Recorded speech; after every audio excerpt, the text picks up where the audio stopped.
Consider Thailand. It is rapidly greying. In 2021, the share of Thais aged 65 or over hit 14%, a threshold that is often used to define an aged society. Soon, Thailand will, like Japan, South Korea, and most Western countries, see a dwindling supply of workers and, without extraordinary measures, flagging productivity and growth. Yet unlike Japan and the rest, Thailand, with a GDP per person of just $7,000 in 2021, is not a developed country. It has got old before it has got rich. When Japan had a similar portion of oldies, it was roughly 5 times richer than Thailand is today. This is a big obstacle to Thailand's future development.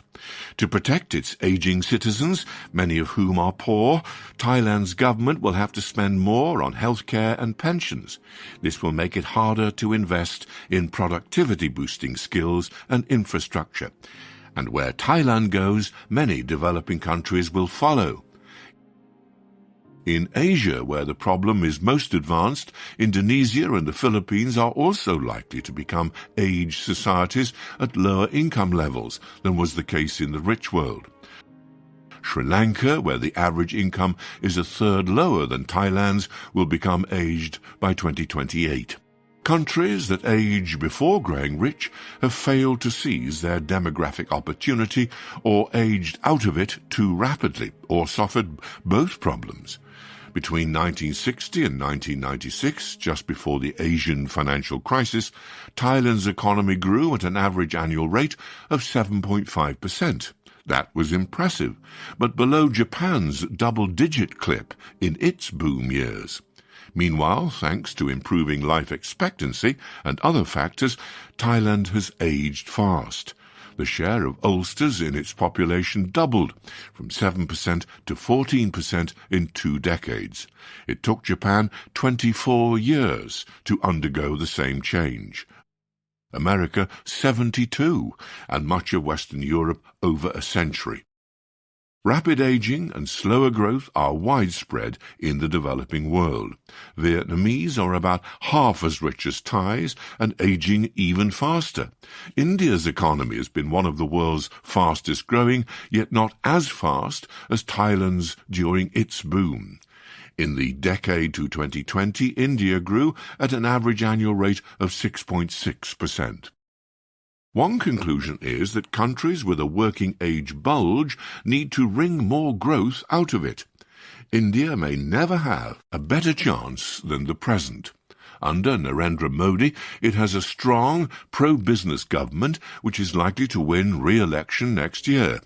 There is a consensus on the measures, including privatization and looser foreign investment rules, that could raise its growth rate. Such reforms would help India take advantage of Western efforts to shift supply chains out of China.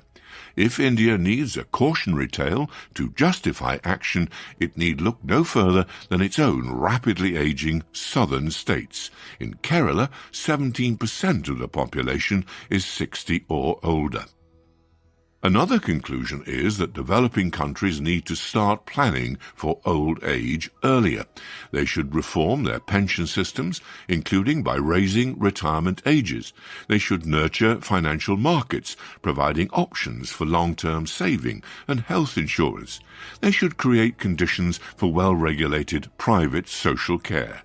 And they should try harder to increase female participation in the labour force. In India, it is a wretched 24%, half the global average. Getting more women into jobs would extend the demographic dividend and help deal with the fact that women live longer than men, but tend to have more meagre savings and pensions, and so are vulnerable in old age. Finally, developing countries should learn from the errors of rich ones by taking a pragmatic view of immigration. Hard as this can be politically, it is often the easiest way to extend the transition. Building sites in Bangkok already throng with illegal Burmese immigrants. By formalizing them, Thai politicians could usher them into more productive roles. India provides a happier example of this. A continent-sized country, its boom is fueled by internal migration. Its last census, in 2011, counted 450 million internal migrants. Many travel from the poor north to the more prosperous south and west to seize new opportunities and, increasingly, to take up those being vacated by the south's aging workers. It is an inspiring illustration of what relatively unfettered labour markets can do, and a lesson for Japan, Thailand, and governments everywhere. A bulge in a country's working-age population is a blessing. Lots of workers support relatively few children and retired people. So long as the labour market can absorb a surge of job seekers, output per head will rise. That can boost savings and investment, leading to higher economic growth, more productivity gains, and developmental liftoff. Yet for countries that fail to seize this opportunity, the results can be grim, as many developing countries may soon discover.